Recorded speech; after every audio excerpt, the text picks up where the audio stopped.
Once upon a time, in a land rich with thousands of years of stories, moving images arrived and gradually became another religion. A way of life for millions hungry for escape. Music, drama, song.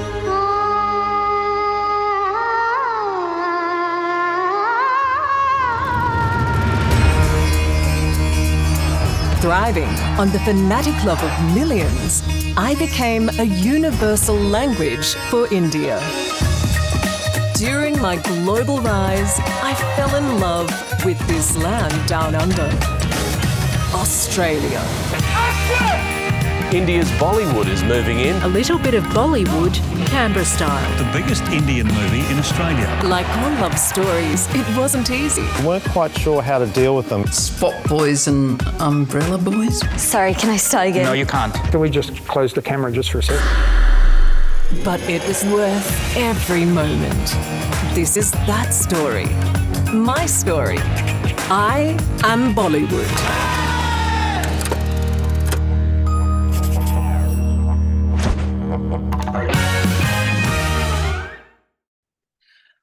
Hello everyone, welcome to the Screen Watching Interviews. Nobody is more highly regarded as, I guess you could say, the bridge that bonds Indian and Australian cinema than Anupam Sharma. So it seems totally appropriate that his latest film, the documentary Brand Bollywood Down Under, explores exactly that, the relationship between the film cultures of the two nations and the social impact of our shared cinema experience. Congratulations on the film, my friend, and welcome to Screen Watching.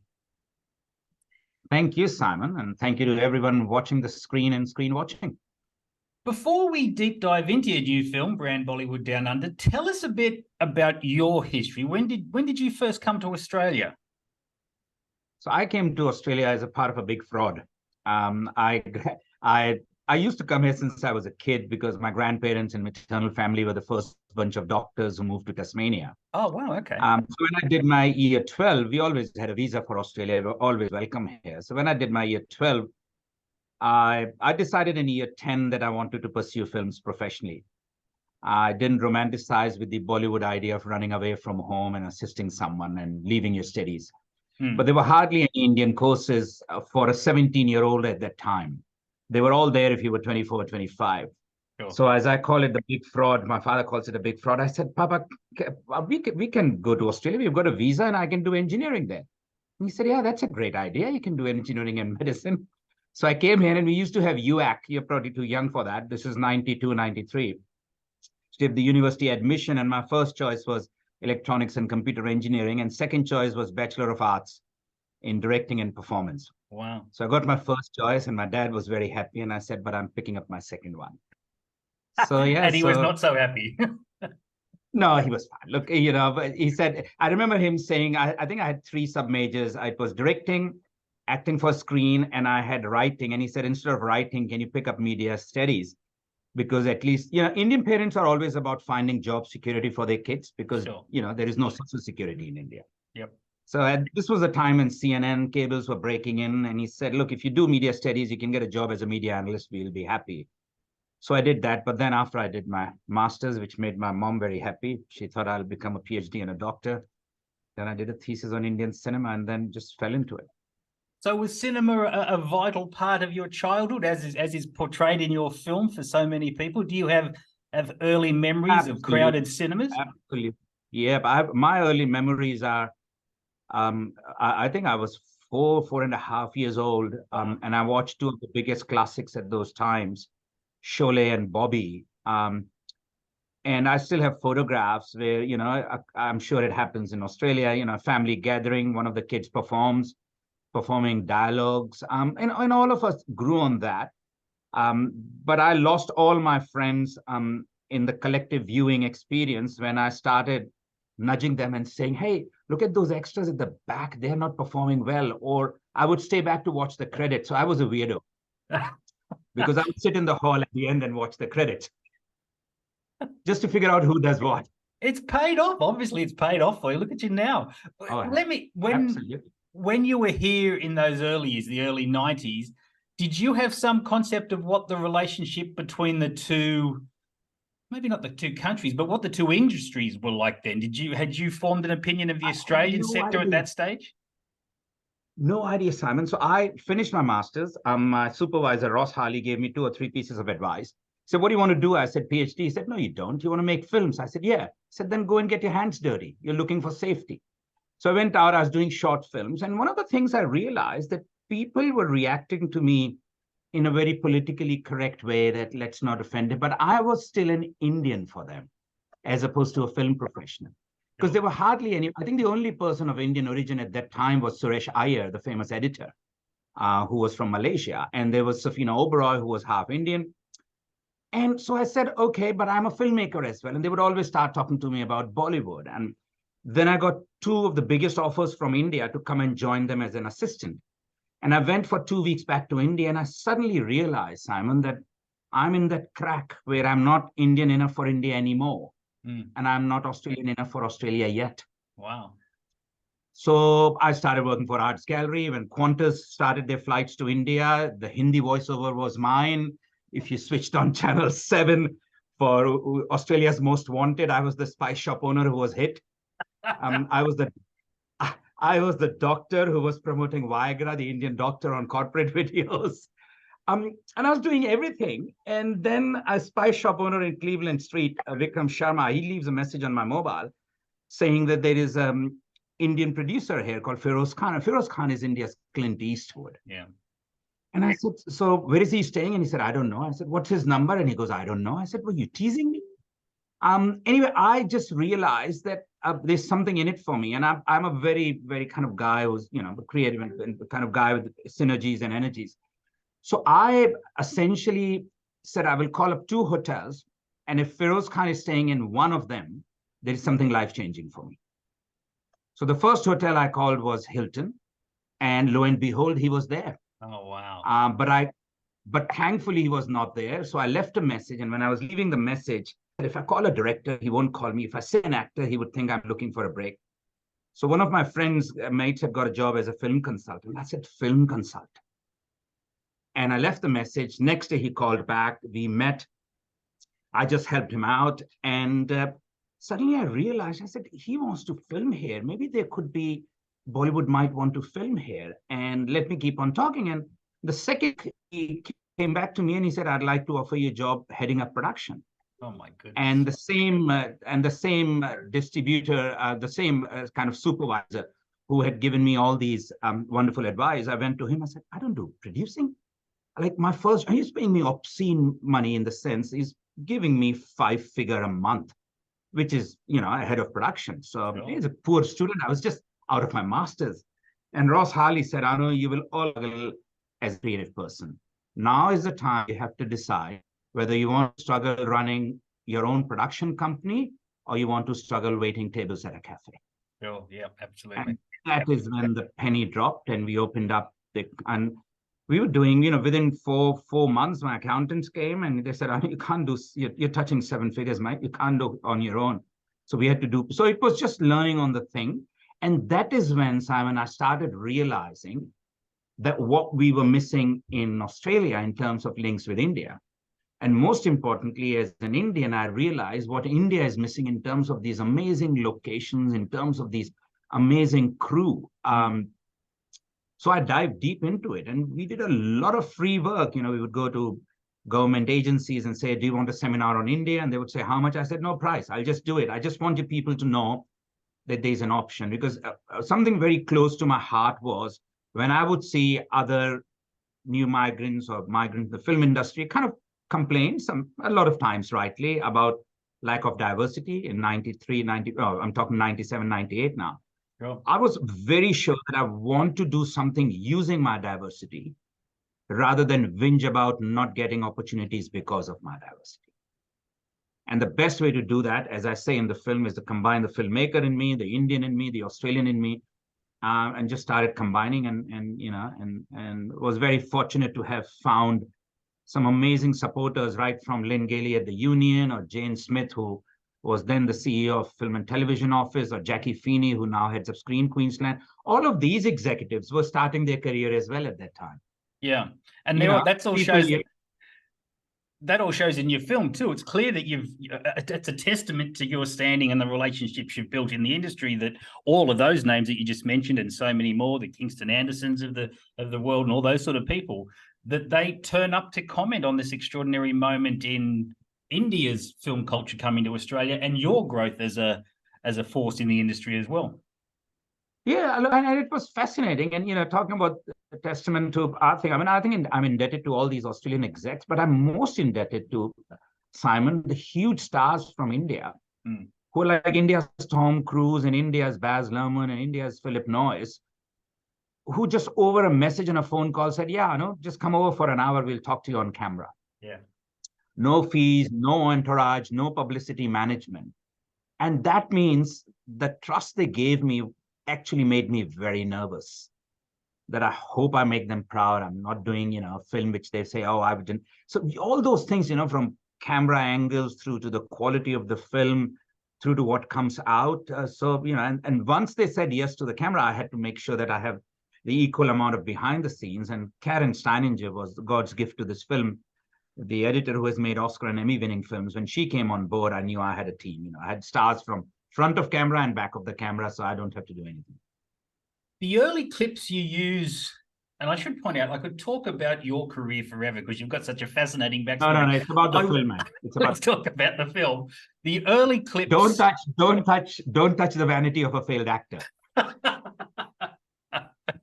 Let's talk about the early clips you use in the film, those epic productions, the black and white stuff, and those sort of international travel log type films of the 60s and 70s. They exhibit such a rich history of Indian film culture. Is that perhaps undervalued globally? You rarely see major festivals program these films like they might a classic French or classic German films. You're right. Partly because one of the things we try to address in the film, and one of the reasons the film has been made, is because Bollywood is more misused than used. So if you want to promote something, you just use the word Bollywood. If you want to do a media release about Australia, India, just bring the word Bollywood without actually understanding what. And that's what has happened. And consequently, the era before it was named Bollywood, or the early black and white era, is never looked at. And BFI, God bless them, Robin Baker, who gave us interview, they have actually, this was the time in 1920s where India was more global than now. You had a German director, a British money, Indian kind of actress who were making all these films, which we show about, the trilogy of the film in 1920s.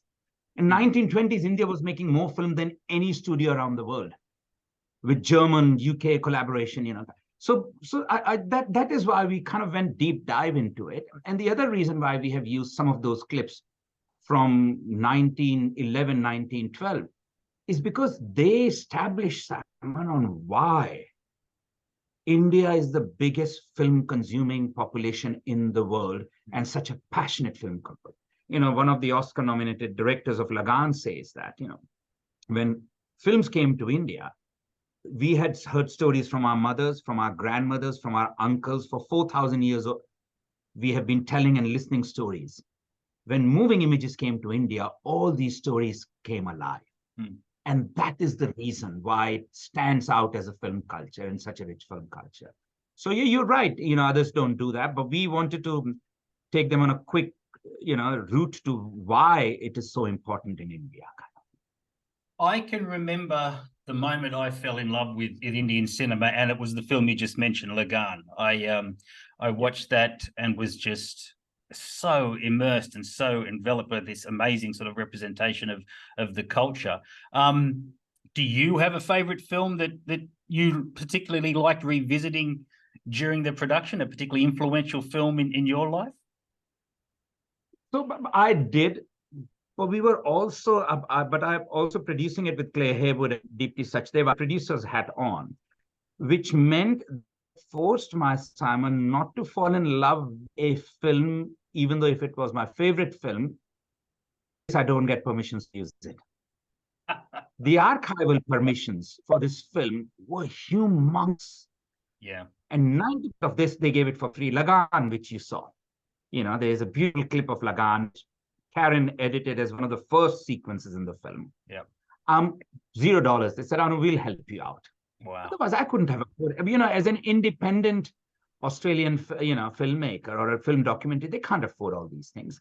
So yes, I have films which I revisited. Some we were managed to get through. Mughal-e-Azam is my all-time favorite, which is the story about, Akbar and Taj Mahal and all those things. We have a color sequence. We got that from free. I just begged their copyright owners of that film. And there were many films, but having grown up on all these films and having grown up on world cinema, I have so many different favorites. What I did manage to get was that some of my favorite sequences, I managed to incorporate them. For example, the song Around the World in $8. That is a classic song from the 60s because that defined Indians at that time. They had started migrating out and they were traveling around the world. And that is what Indian cinema was doing. It was shooting around the world as cheaply as it could in $8. So. There's a darker side, and you don't sugarcoat the tensions that arose between the two countries at key points in our recent history. First, when the Indian crews came to Australia with their own filmmaking techniques, and then more seriously, I guess you could say, the violence against Indian expats in Australia when it made headlines back home. You address the inherent racism in Australian culture succinctly, but you do it directly, it's fair to say. I actually look at alleged racism in Australia. And that is why I say in the film that they were alleged reports, number one. Number two, I say in the film that people were believing in hype. I have lived here for more than 30 years of my life. I have had more racism in India and China than Australia. I haven't felt any racism here. Okay. But that's not to say others don't. The point I was trying to make in the film was that when this racism happened, the alleged racism, factually and statistically, we had the maximum number of dollars and the maximum number of projects during that time.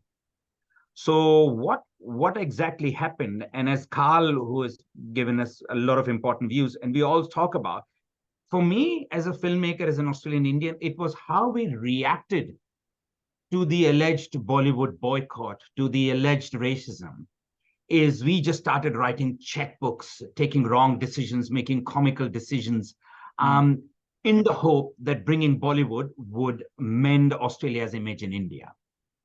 It did to a certain extent, but the industry also died. There has been no major film shot in Victoria after 2011 and in Australia after 2013, which is 10 years. That's extraordinary. And the reason it happened partly because Australia was getting into a too hard a basket for India, partly because other countries were wooing India more than Australia was.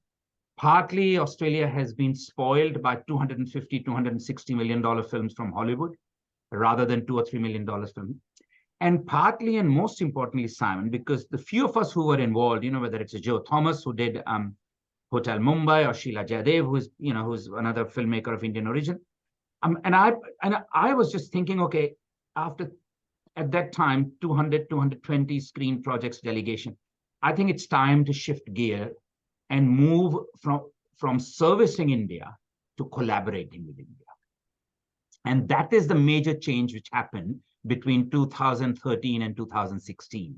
We had Lion, we had Hotel Mumbai, we had Un-Indian, we had all these films which were coming out, which were India-centric Australian stories.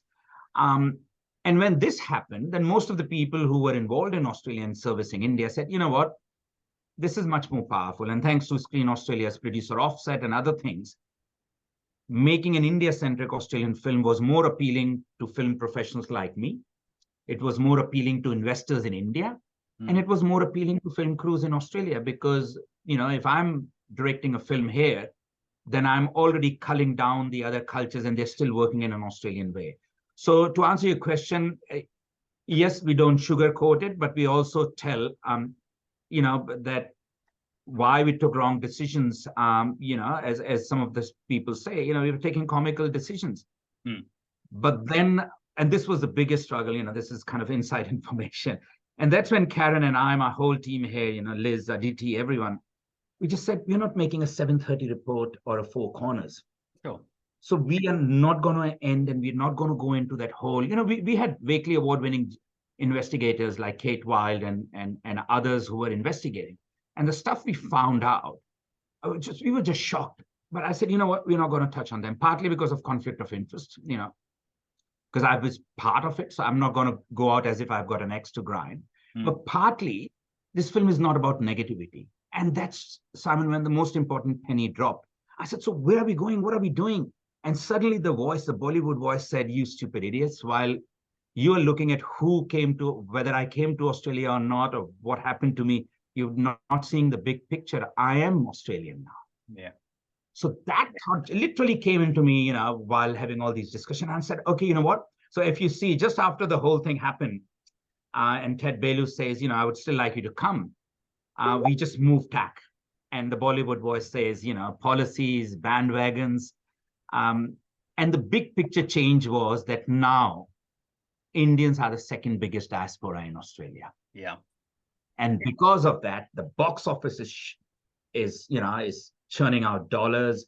The Hindi films are doing good. And as then all these amazing community leaders say, we travel, our cinema travels with us. And lo and behold, so for me as a migrant, Simon, the most important kind of penny drop eureka sequence was that, hey, just like when I came and there was misunderstanding and there was a learning process for both Australia and me, the same happened with a subculture like Bollywood. And the same has happened with every migrant culture which has come, whether it was the Greeks in the 60s or 70s. Sure. So that is where we have then placed the ending of the film, that Bollywood is now part of an Australian culture. And it's beautiful the way you give Bollywood that sort of angelic voice in the film. You give her own voice, and I think that's a gorgeous touch. You drive the point home in the film that to Indian moviegoers, cinema is a pure escape. More than any other culture of cinema represents a fantasy world to the Indian population. Are you happy that your film provides just enough of that and then a bit more? If I was, I hope I'm never happy with my film, but I think given the budget constraints and the archival constraints, we managed to do that. As I have always said, that this film was a homage to Bollywood. So as a film literate person, as a film reviewer, you would have noticed that the film is CinemaScope, that we are ending it with a Bollywood song and dance sequence. Yes, you do. That the opening credits are exactly like you would see a B-grade Bollywood film in the 70s, dan, dan, dan, dan, kind of thing. So we tried to play this. We have got an intermission as well in the film. The only thing we couldn't do was keep it 3 hours long. So it's 90 minutes. But I think we have managed to, and it was a very fine line between being informative, entertaining, or kind of getting controversial, and we decided to keep it celebratory. The first 30 minutes is a quick guide on how Indian cinema became popular internationally, who called it Bollywood, and then I think it was at the 35-minute mark when she falls in love with Australia. We look at all the clash of cultures and stuff.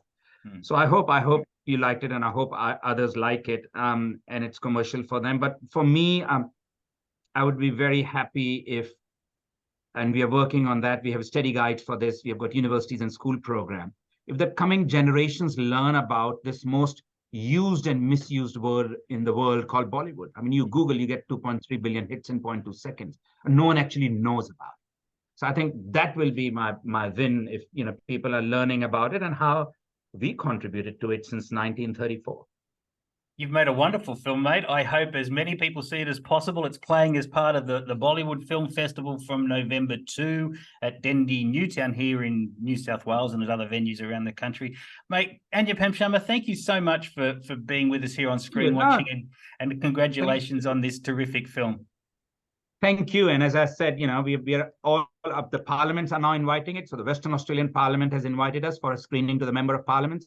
We're doing that on the 6th. The Arts Minister is hosting it because the film is now starting conversation on, especially with the co-production treaty, on how we can tap for the benefit of Australia. So thank you. I'm glad we are recording it because I'm going to use that. You say it's a wonderful film. Thank you, mate. All the very best. Lovely to talk to you. Thanks, mate. Always thank you for supporting us. Cheers. All right.